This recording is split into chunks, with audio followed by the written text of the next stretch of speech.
Hello and welcome to Parkway education.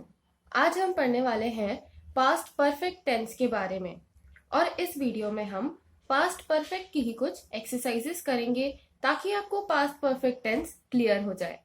हमने इसके पहले भी एक सीरीज बनाई है जिनमें हमने 12 टाइप्स ऑफ टेंसेस का एक्सप्लेनेशन किया है और समझाया है कि अलग अलग टाइप्स ऑफ टेंसेस कैसे होते हैं और उनमें क्या क्या वेरिएशंस आते हैं। तो मेनली 3 टाइप के टेंसेस होते हैं, पास्ट, प्रेजेंट और फ्यूचर। ये तो आपको पता ही होगा।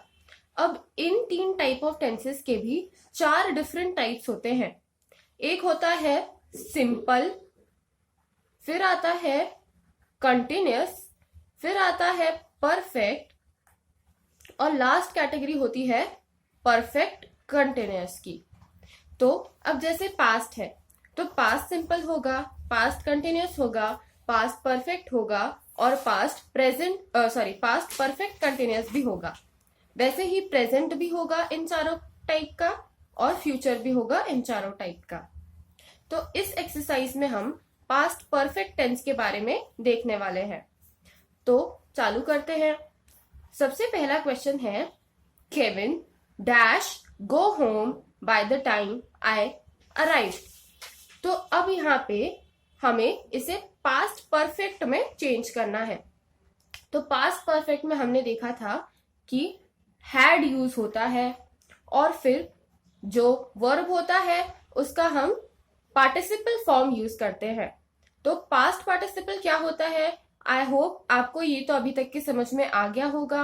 अगर आप ये वीडियो पहली बार देख रहे हैं तो मैं रिकमेंड करूंगी कि आप पास्ट परफेक्ट का एक्सप्लेनेशन पहले देखें, उसके बाद में ये एक्सरसाइज वाला वीडियो देखें ताकि आपको क्लियरली एक्सरसाइजेस समझ में आने लगे।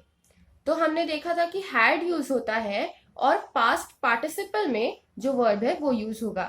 तो गो का पार्टिसिपल फॉर्म क्या होगा, गॉन। इसीलिए हम हैड गॉन यूज करेंगे और Kevin had gone home by the time I arrived would be the sentence in past perfect tense। तो अब हम देखते हैं सेकेंड क्वेश्चन।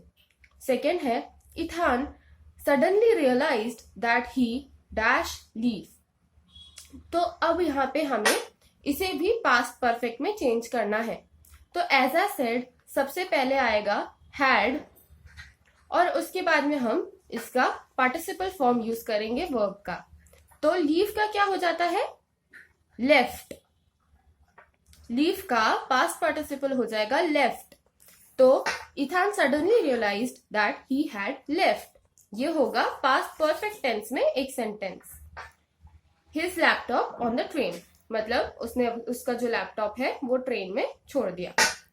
अब हम आते हैं थर्ड सेंटेंस की ओर। मम was annoyed because I dash not clean my room. तो अब यहाँ पे हम देखते हैं कि यहाँ पे नॉट लग गया है। नॉट लगने से क्या होता है कि ये जो सेंटेंस है ये एक नेगेटिव टाइप का सेंटेंस कहलाता है। जब भी किसी सेंटेंस में नो का यूज होता है तो हम उसे बोलते हैं कि ये एक नेगेटिव टाइप का सेंटेंस हुआ। तो अब यहाँ पे मम वॉज अनॉयड बिकॉज आई, उसके साथ में हम लगाएंगे हैड और फिर आएगा नॉट, हैड नॉट और क्लीन का पास्ट पार्टिसिपल क्या होगा, clean. I had not clean my room. Mom was annoyed because I had not clean my room. अब हम फोर्थ टाइप देखते हैं, फोर्थ सेंटेंस देखते हैं। तो dash they study English before they went to USA और फिर क्वेश्चन मार्क है। तो क्वेश्चन मार्क क्या आइडेंटिफाई कर रहा है कि ये एक क्वेश्चनिंग सेंटेंस है। क्वेश्चनिंग सेंटेंसेस क्या होते हैं, यूजुअली 3 टाइप के सेंटेंसेस होते हैं, नेगेटिव, पॉजिटिव और क्वेश्चनिंग सेंटेंस। तो जैसे हमने देखा कि ये एक नेगेटिव सेंटेंस था, क्यों, क्योंकि यहाँ पे नॉट यूज हुआ था। और वैसे ही ये वाले जो सेंटेंसेस थे जो सिंपल नॉर्मल सेंटेंसेस लग रहे थे हमें, वो थे पॉजिटिव टाइप ऑफ सेंटेंस। और जैसे ये क्वेश्चन है जिसमें हम कोई क्वेश्चन पूछ रहे हैं तो वहां पे हम उसे बोलेंगे कि ये क्वेश्चनिंग टाइप ऑफ सेंटेंस है। तो क्वेश्चनिंग टाइप ऑफ सेंटेंस में क्या होता है, हैड पहले आता है, उसके बाद में फिर हमारा सब्जेक्ट आता है और फिर बाद में वर्ब आता है। ये जो दे है ये हमारा सब्जेक्ट है और स्टडी हमारा वर्ब है। तो हैड, दे और जो वर्ब है वो हमें पास्ट पार्टिसिपल फॉर्म में ही यूज करना है। तो स्टडी का क्या हो जाएगा, स्टडीड। और हम यहाँ पे देखते हैं कि जब भी कोई वर्ड वाई से एंड होता है तो उसकी स्पेलिंग चेंज होने में IED लग जाता है इन पास्ट पार्टिसिपल फॉर्म। ये सारे स्पेलिंग रूल्स भी मैंने आपको उस पिछली वीडियो में बताए थे जहां पे मैंने पास्ट परफेक्ट का एक्सप्लेनेशन दिया था। तो आई होप आपको वो क्लियर होगा। इसीलिए यहाँ पे स्टडीज की जो स्पेलिंग है उसमें IED आता है।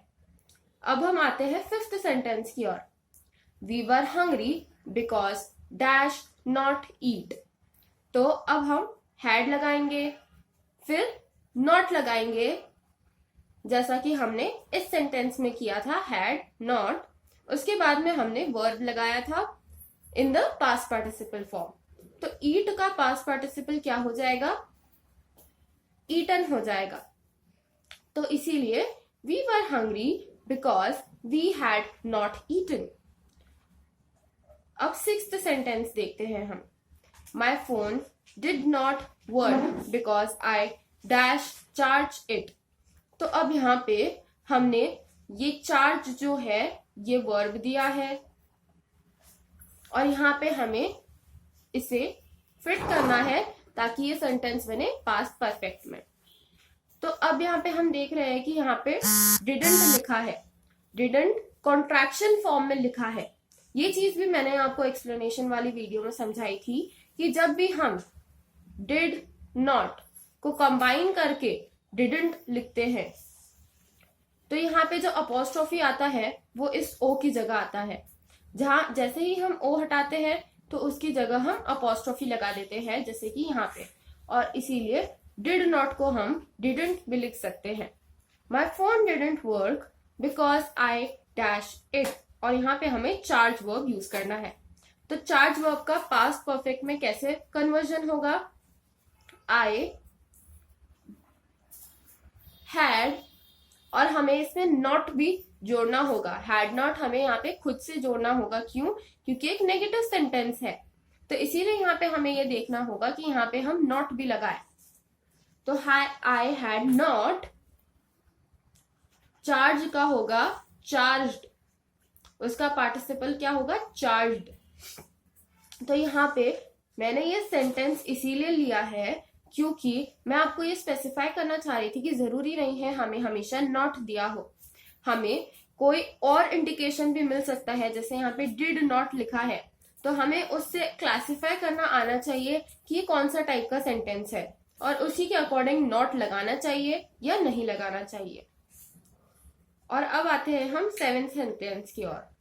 Y didn't you want to watch the film dash, फिर हमें वर्ब दिया है यू और सी। तो सी यहाँ पे वर्ब है और यू हमारा सब्जेक्ट है और इट बिफोर। तो अब जैसे ये वाले सेंटेंस में हमें बस इंडिकेशन दिया था, वैसे ही ये वाले सेंटेंस में भी हमें बस इंडिकेशन मिला है कि ये एक नेगेटिव टाइप का सेंटेंस है। तो अब यहाँ पे हमें यू सब्जेक्ट भी यूज करना है और वर्ब भी यूज करना है। तो इसका आंसर क्या होना चाहिए, Y didn't you want to watch the film,